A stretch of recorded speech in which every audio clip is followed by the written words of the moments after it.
Hey guys, it is Broman back in Destiny to go over a problem that many of us are experiencing and some potential solutions.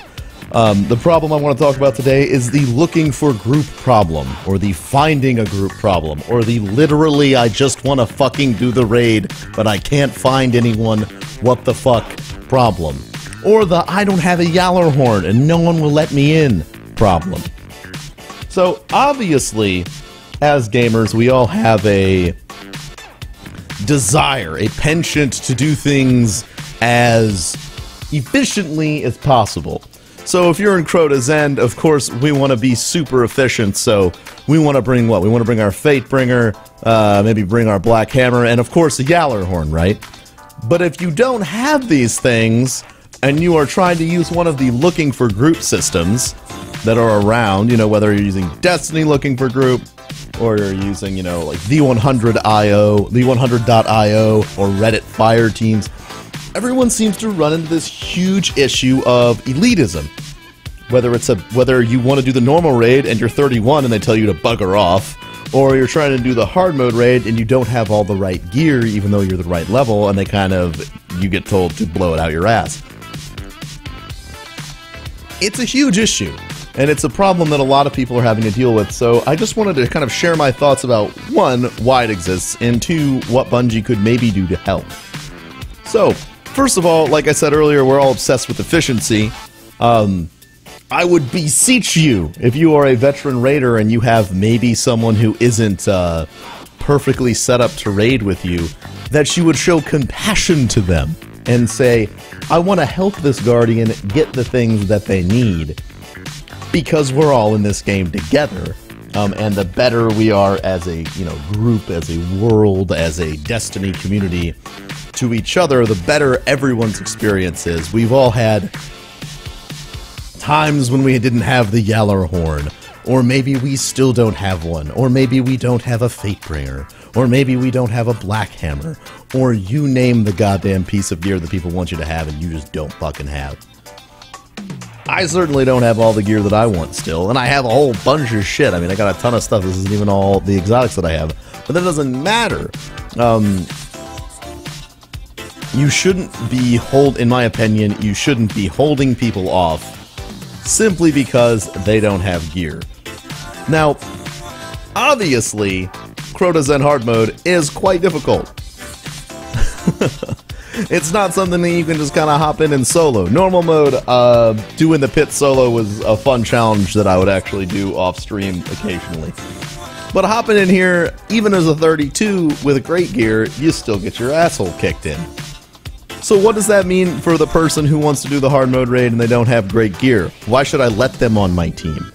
Well, aside from the aforementioned compassion point, I would argue that letting that person on your team might net you a new friend. It might net you a great raid partner. They might, in fact, be a very intelligent player. Their level doesn't matter. Their gear doesn't matter. But that's what we can do on our side of things. That's what we can do as gamers to help each other. But there are some things I think Bungie could do that would help out a lot. And one of them, of course, is raid matchmaking. Now, raid matchmaking has been something people have been asking for a very long time. We're going to see how far we can get in this solo, because I've actually not tried to solo this on hard mode yet, and obviously it's doing a great job. But you can see that, that is something that people have been requesting for an extremely long time.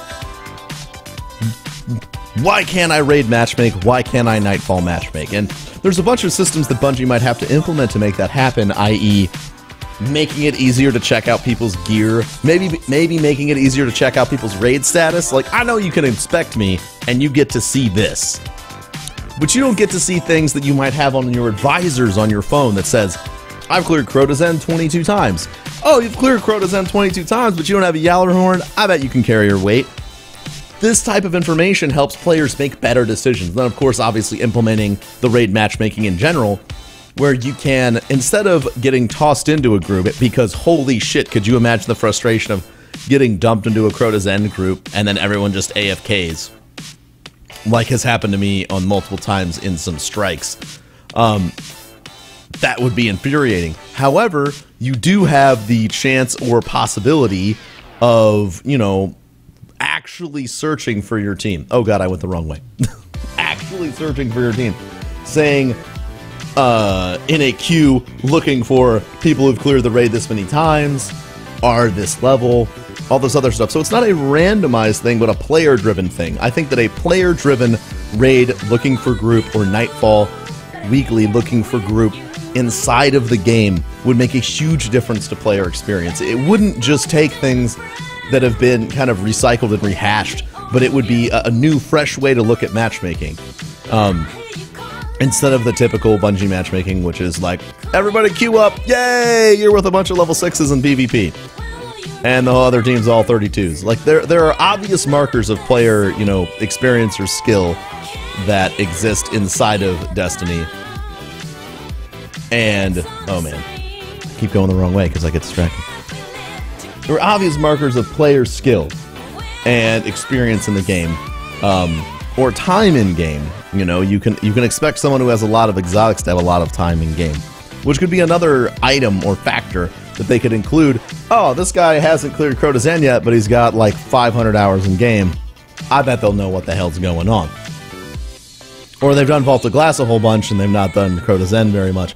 You know, basically what I think Bungie needs to do is add information to the game. Give me information on players' activities, what they have done, what they haven't done, what they can do, and that helps me make a better assumption, because right now, what's going on is in all the Destiny looking for group, and what I'm hearing from my chat on Twitch is people see that you don't have a Yallarhorn and assume you just bought the game. Or they see that you're level 31 and they think that you just don't play enough. When that's not the case at all. I mean, the Forever 29 meme that was kind of going around on Destiny for a while before they raised the level cap was awful. We're going to hop on out of the abyss here. This isn't going great. But it is fun. I recommend giving it a shot if you look like, I don't know what to do tonight in Destiny. I've done everything. Try and solo the pit on hard. It's fun stuff. Then let me know if you've done it in the comments. That'd actually be pretty cool. Because I'm not the best player of the game. I certainly haven't done it. But having that information in the game is going to help everyone make better decisions about the players that they can play with. And I think that it would open the game world up a lot to increase interaction and people being able to find each other in the game. People being able to find each other, find new friends. You know, the introduction of party chat made me think that, oh, dude, party chat's great. They're going to be bringing raid matchmaking in the game soon. And then it never happened. And I think it's because there is a lack of all of these other systems that kind of need to be in place before they take the next step to implement that type of matchmaking. Now, what I'm hoping is, since obviously introducing all that stuff is going to require a huge overhaul of the game, right? I'm hoping it's all going to come in House of Wolves. I'm hoping that when House of Wolves comes out, we're going to get that new raid, all this other stuff. But also, every time they've kind of introduced a raid, they have, or a DLC, that, you know, there's been a big change to game systems. You know, when Crota Zen came out, there was a complete overhaul on the game's economy, overhaul on how your raids worked, overhaul on absolutely everything in the game, you know. So I am very, very hopeful that in the next DLC, we're going to see a big change in a positive way that's going to allow the community to interact in-game much better. You don't have to run outside of the game to find friends. You don't have to run outside of the game to find folks to raid with. You don't have to run outside of the game to, you know, get anything done. You can do it all in-game. You don't have to have a companion app. You don't have to have any of this other stuff. You can just have exactly what you need in the game to get it all done. I would love to hear your thoughts on the looking for group problem down in our comments section right there. I also want to thank you guys for listening to me ramble on. I hope that maybe some of what I said made sense. Make sure to rate, comment, and subscribe, guys, and do not forget that I fucking love each and every one of you. The support that you guys show me on YouTube and on Twitch is amazing and overwhelming and brings me an incredible amount of joy. I thank you, and I am thankful for you each and every day that I get to wake up and do this. I hope that I bring a little bit of joy back to your life. Thanks for watching, guys. Let me know what you think about the looking for group problem, and I will see you all next time in Destiny.